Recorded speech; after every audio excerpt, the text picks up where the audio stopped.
What's something about you that nobody knows since it never comes up and nobody asks? I actually have epilepsy. Thankfully I've been seizure-free for 13 years. I am really happy for you. Any tips for being seizure-free for so long? Thanks. Keep taking your medication, talk with your neurologist about any changes, and stay away from the stuff that causes your seizures.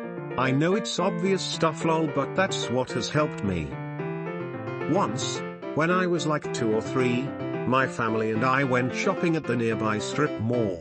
At some point, I lost my parents and sister. I remember crying in front of one of those large stacked displays of TVs, all playing the song and music video to Britney Spears' Oops, I Did It Again for a really long time before anyone found me. Now, the weird part.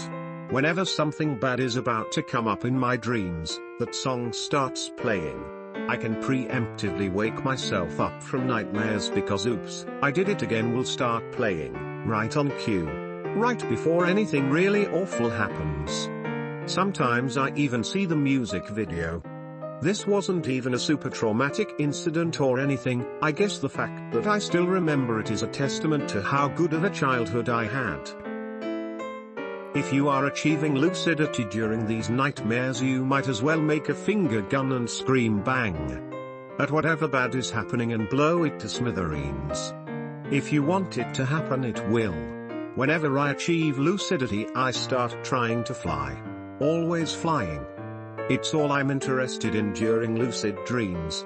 Which is weird because the only thing I'm afraid of is heights. Even in doing it I feel anxious, but flying is just so fun. I'm a twin. Could know someone for years, and it never comes up. But when it's finally mentioned, it's so mind-blowing to them that I have a twin because they've known me for so long and didn't know. Edit, I'm sorry I didn't check Reddit all day. Love all of your responses. Glad to see the twins of Reddit finally venting about interactions with the single-born people. I have a twin, too. He lives in a different city, so I don't see him much. It doesn't come up much, and people are always so surprised, especially since I'm a woman. They always think identical first, then realize that's not possible. Yup, I'm a man, my twin's a woman. Why does everyone assume identical? And when we were in school I was always the year behind my sister, so nobody hardly knew back then either. It doesn't come up because people don't often ask other people, so are you a twin? Without any reason to ask. Haha. I found out my friend was a twin when I was 28. I'd known him since I was 15. But he only ever mentioned his brothers and not his twin. I finally worked out why he was occasionally an a-hole and ignored me in public. Wasn't him, but his twin never bothered to correct me. Turns out his twin is an a-hole regardless. Haha. That white streak in my hair is not dye, it's natural. Everyone just assumes I dye it and doesn't ask about it. I'm so jealous of people that have that. I think it's so cool. As a kid, I could nibble American cheese into any state shape and most large countries. It was my talent when I was interviewed for commercials once, and it got me on Kids Say the Darndest Things. Edit, I'm adding the story. After we filmed at CBS Studios, my mom and I went to lunch at a nearby restaurant. Jerry Seinfeld was eating and my mum said she'd give me a box of Tic Tacs if I walked up and said hello to him. I think this post was tailor-made for you. Conspiracy Theories 1, Op is the same person who wrote the question as well as this answer. There's a book about this. I read it a bunch as a kid. I forget the author's name, but it's called Kuda, and it's about how he can cheese carving, processed cheese. He crafts singles into the shape of every state, and when someone in his class finds out how good he is at it, they try to steal his talent and go on a talent show or whatever. Anyway, I haven't thought about that book in a while, but damn, did this remind me of it. I had flesh-eating bacteria when I was 6. What happened? How did you get it? By eating flesh. Oh my god. Did you live? I don't think so, it's pretty dangerous. I think cop did, is live, because if they were dead they couldn't type their answer to this subreddit. Ha ha. Ha ha. You explained the joke. That makes it funnier. I plan really nice parties and events for people and someday hope someone does it for me. Tell your friends. They're not going to do it if they don't know you want it. I hope you have an awesome party thrown for you. I am ambidextrous. I was born a righty but I had my right arm really badly broken as a kid and took a while to heal. Time during which I had to adjust to using my left hand for most of the things.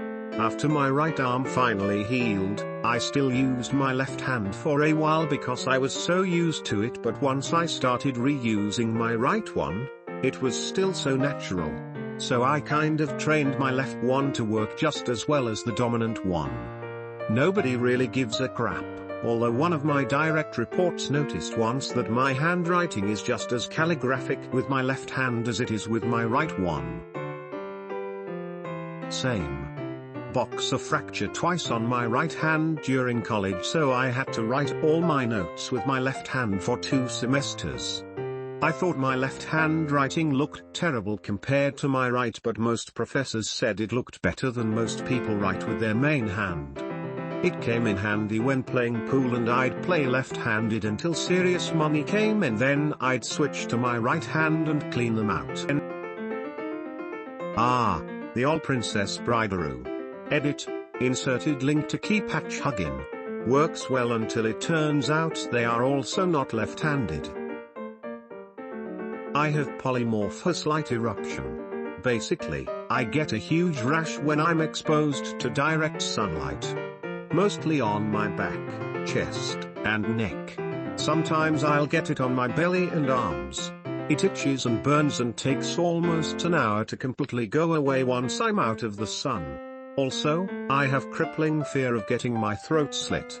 I can't watch it in movies, I hated even typing it. You're a vampire. SH, I try to keep it hush hush. Thanks, really cheered me up.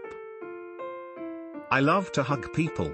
Nobody knows, but I just want a hug from someone other than my parents. Me too. I just wanna hug someone for long times randomly. I have an extra blanket I hug on bed so I don't feel lonely. Same. Only problem is no one ever hugs me. I have been told I give good hugs. I guess I put a lot of energy and love into them because I know how much a hug can mean. Last summer was the first summer I was single in like 3 years. I missed being around my partner, cuddling and being around someone who loved me and would hold me. Honestly, my parents don't even hug me. Anyways, when I went back to work after school let out for the summer, I was reunited with old friends and introduced to new ones. Going home every night was soul-crushing. All the energy and companionship that came from work was gone. Eventually I decided I would try to combat this by hugging my friends at work as they left. I felt this grew our relationship and alleviated the loneliness. I made the habit to keep an eye on a certain new hire whenever he left. We chatted a lot while working, even shared Spotify playlists and social medias. When I started my shift, I would take note of when he was off and what station he was in. At the end of his shift I'd make a point to hug him. I loved seeing his goofy smile afterwards. I knew it made him happy and me less lonely. Win-win. Him and I started dating that summer. 10 months later and we are going to the same college next semester in the same program. Hugs are such a unique way of showing compassion. They are universal and diverse and their impact can be surprising. TL, Doctor, hugging led to a relationship with my current partner. When I was 2, I broke my arm and I had a cast all the way up to my shoulder. I guess since the break was in the middle of my arm, the doctor didn't think to x-ray my actual hand and fingers. Now, 14 years later, my middle finger does not move properly. It's sitting on top of my knuckle. It constantly clicks and I can't close my hand without it bumping over my knuckle. Thanks Dr. Turan. My grandma got remarried to a man named Merv.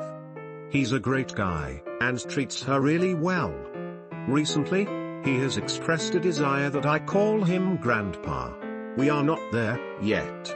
I call him Merv.